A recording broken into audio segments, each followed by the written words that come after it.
Olá, pessoal. Nós tínhamos conversado nos vídeos anteriores sobre como é que é essa divulgação, se ela acontecer, ela vai se processar dentro do nosso mundo, que vai abranger o mundo inteiro. Essa divulgação não vai afetar apenas os Estados Unidos, ou alguns ufólogos ou simpatizantes, não. Vai afetar todos os aspectos da vida humana. Eu tinha falado nos vídeos passados vários desses aspectos, dessas possíveis situações que irão acontecer. Uma delas está entre os subornos e lucros, que eu não cheguei a falar nos vídeos anteriores. Quem tem ouro faz as regras.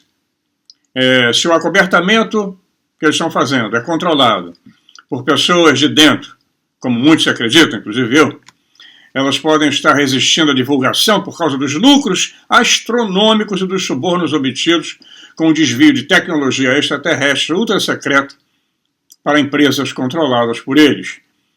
Uma vez que o segredo for revelado, eles terão que compartilhar. E vão perder um lucro. É o tal do capitalismo selvagem. Quem tem o ouro faz as regras. E eu não sei se vocês sabem que o ouro dos Estados Unidos desapareceu. No Fort Knox, onde ficava guardado todo o ouro americano, está vazio. O Trump está bem puto da vida com isso. Mas quem tem comprado mais ouro no mundo atualmente são 3 países. A Rússia, do Putin, o Trump está Putin com Putin, a China está comprando, e o Vaticano.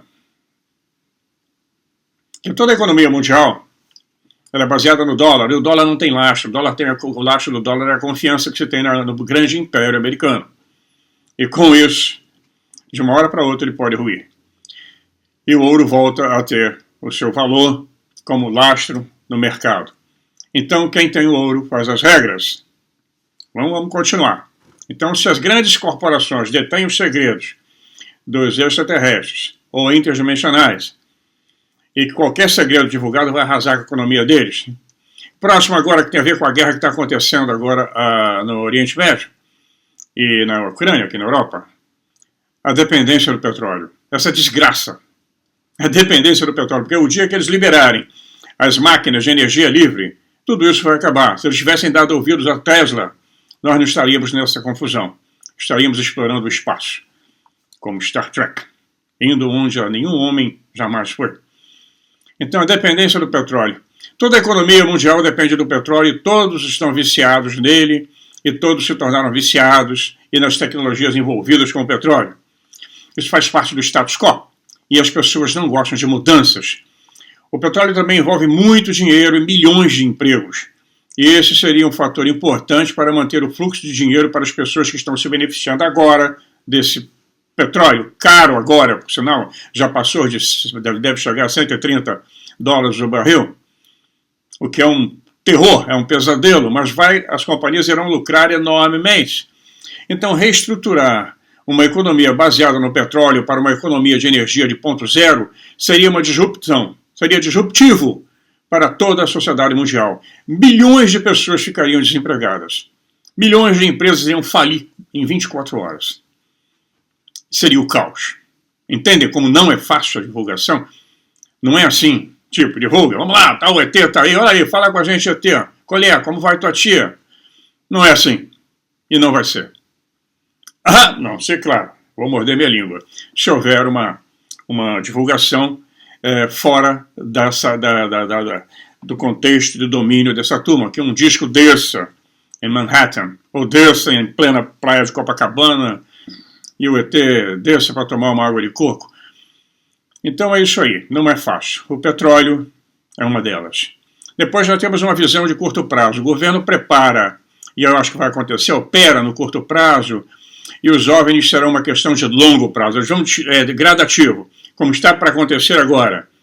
Depois dessa guerra, ou durante essa guerra, ninguém sabe ainda. Pode haver isso, uma mudança de foco. O Steven Greer, que é um dos grandes pesquisadores de ufologia, todo mundo conhece, ele afirmou que uma pessoa ligada ao Conselho de Segurança Nacional do presidente Reagan, na época, afirmou que o longo prazo no governo seria de 5 anos. Vamos ver.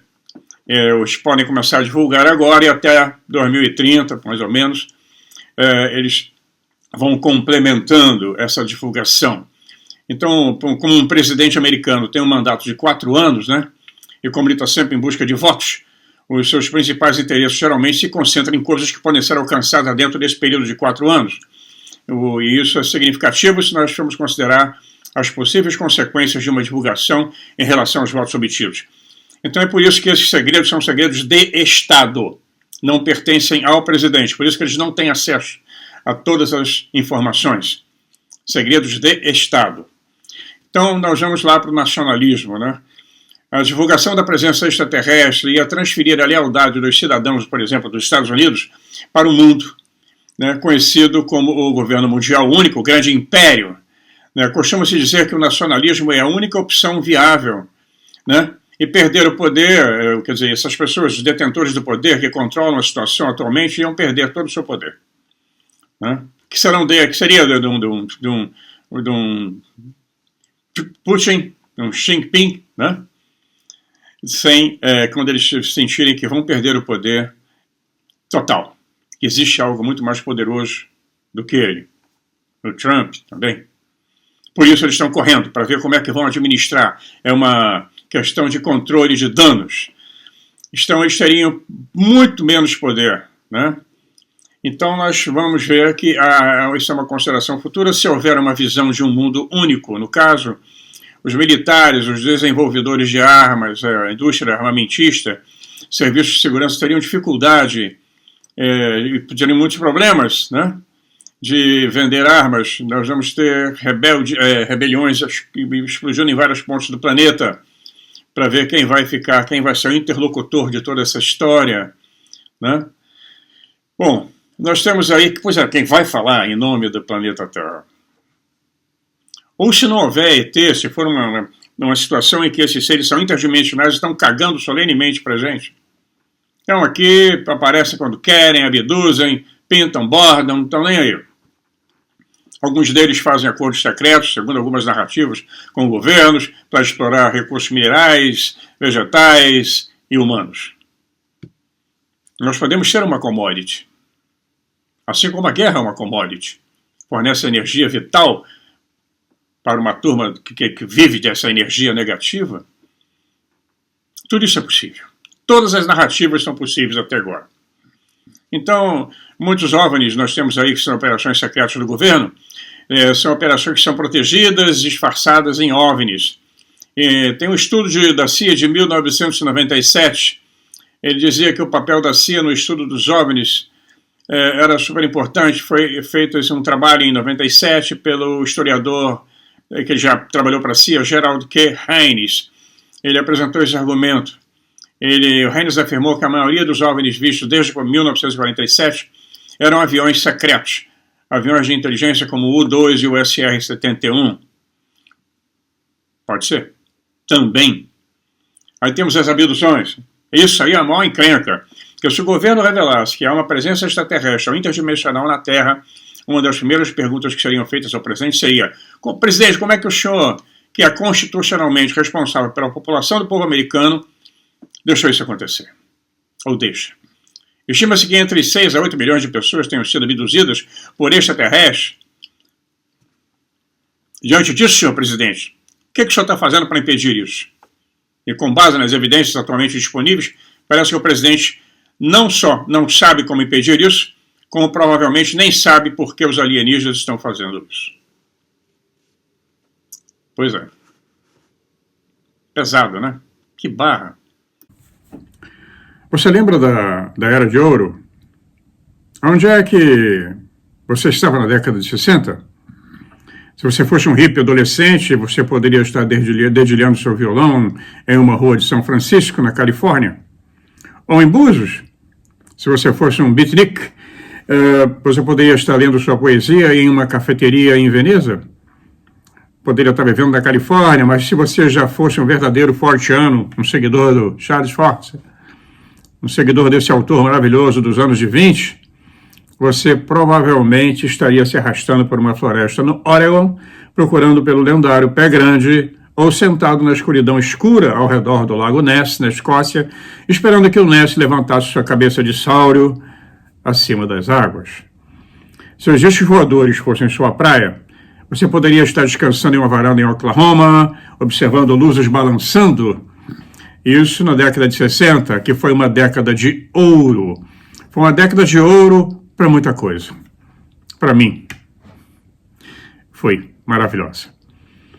Mas, no entanto, se você fosse muito jovem ou estivesse preocupado com o movimento anti-guerra e outros assuntos sérios, ou então muito chapado de drogas na emergente cultura que surgia, inclusive aqui na Holanda, que foi primeira, você poderia simplesmente ter perdido toda a era, que mudou a nossa cultura para sempre e revisou completamente nossa maneira de pensar sobre esse planeta e sobre o universo. Mas graças a essa coisa maravilhosa que nós temos hoje como internet, podemos fazer uma retrospectiva dos documentos, das fotos, dos filmes, e agora podemos rever aquela década longa e muito dramática com um pouco mais de clareza e ver as coisas que nos escaparam enquanto vivíamos. Essa foi uma década em que colocamos o homem na lua, a década que terminou com a alegre celebração chamada Festival de Woodstock, a vinda da pílula anticoncepcional, e quando todos estávamos altruisticamente preocupados em salvar a Terra e transformar a raça humana, as guerras continuavam. À nossa frente, nós tínhamos escândalo nos Estados Unidos, o Watergate, o Spiro Agnew, inflação de 2 dígitos, o petróleo disparando por causa de uma guerra ali mesmo, onde está acontecendo agora no Oriente Médio. O colapso de toda a economia americana, os horrores com a guerra do Vietnã, que matou milhões de pessoas, as revoluções de independência nos países africanos, na Ásia, as guerras civis na Indonésia, no Camboja, no Laos. Era uma década incrível. Mais tarde nós teríamos os anos 70, que seriam chamados de década do egoísmo, a década do eu, seguidos pelos anos 80, a década do bom imobiliário, da ganância total. Era a era do egoísmo que se transformou em uma era de desgraça. E nós ainda estamos tentando nos recuperar dela. Aqueles que seguiam Charles Ford, como eu, passaram de uma gloriosa era de ouro para uma época em que a curiosidade e a busca por conhecimentos seriam condenadas ou ofuscadas para um conservadorismo maligno. O Monte Everest, outrora um lugar mais remoto da Terra, agora é cheio de lata de lixo de 1000 expedições, fila para chegar ao topo, uma porcaria. O Lago Ness agora é apenas um lago fedorento e as pessoas ainda veem manchas de luz saltando pelos céus de Oklahoma. Mas ninguém fala muito sobre elas. Muita gente não se importa, mas elas voltaram agora, hein? Estão voltando nos Estados Unidos e em alguns lugares aqui na Europa. E não são drones. Agora nós estamos acelerando para o início do século XXI e parece que vamos ter um clímax devastador nesse século, em todos os aspectos.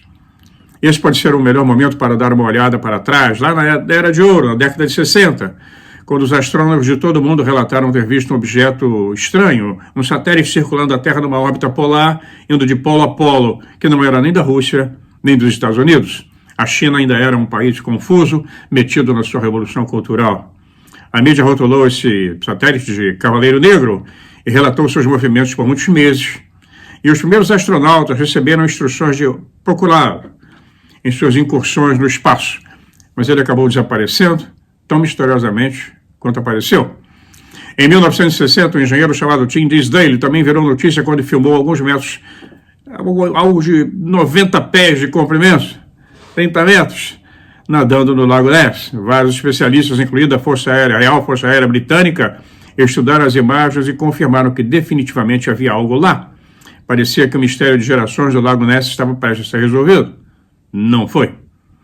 Alguns anos depois, em 1967, um jovem chamado Roger Patterson conseguiu fazer um curta-metragem de humanoide peludo no noroeste dos Estados Unidos e a primeira e única tira do filme do lendário Pé Grande. Cientistas ainda estão discutindo sua autenticidade. Coisas emocionantes estavam acontecendo em todos os níveis da sociedade. Martin Luther King estava liderando o tão esperado movimento dos direitos civis nos Estados Unidos, nos anos 70. Lá, negro andava na calçada de negro e branco na calçada de branco, não entrava em restaurantes de brancos, não ia para as universidades. Vocês que estão mais jovens devem pesquisar a história dos Estados Unidos. A coisa era cruel naquela época. E muita gente morreu lutando pelas liberdades civis. O berço da democracia não era tão assim democrático. Embora O grito de guerra ecoou por todo o planeta, pela Europa, pelos Estados Unidos, e a Revolução Social aconteceu. Os Beatles mudaram o curso da música popular, depois foram para a Índia, encontraram um guru lá que os ajudou. Nós tivemos a Revolução Sexual por causa da pílula, né? Isso nos fez abandonar as restrições de séculos de repressão. Revoluções mais sangrentas aconteceram na China, como eu falei, Indonésia, França, por toda a África. Uma grande mudança varreu todo o planeta. Dezenas de assassinatos políticos, milhões de pessoas experimentaram um relacionamento religioso, começaram a cair mais para a espiritualidade, a macrobiótica surgiu, a turma do Eco Verde. Era quase como se uma força misteriosa estivesse abraçando todos nós e mudando tudo. De 64 a 68, as luzes estranhas continuaram voando pelos céus de todos os países, gerando maravilhas e levando populações inteiras a considerar coisas cósmicas das quais nunca tinham pensado antes.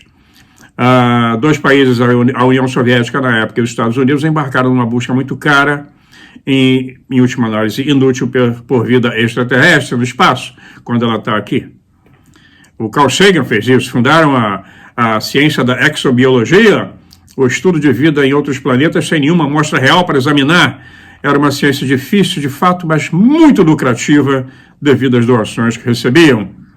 E no final da década, uma nova era então floresceu, que foi a década de 70. Milhões de pessoas estavam reconsiderando suas almas enquanto brincavam com cristais, cartas de tarô, mantras de meditação, e nada mudou. As principais universidades já estavam oferecendo cursos sobre bruxaria, OVNI, xamanismo. Bancas de jornais estavam abarrotadas de publicações da nova era. Astrólogos estavam vendendo seus livros por $2.000 adiantados para fazer uma consulta. Essa era a excitação intelectual que saiu da década de 60. A raça humana estava mudando sutilmente para melhor. Será? Como nós estávamos errados.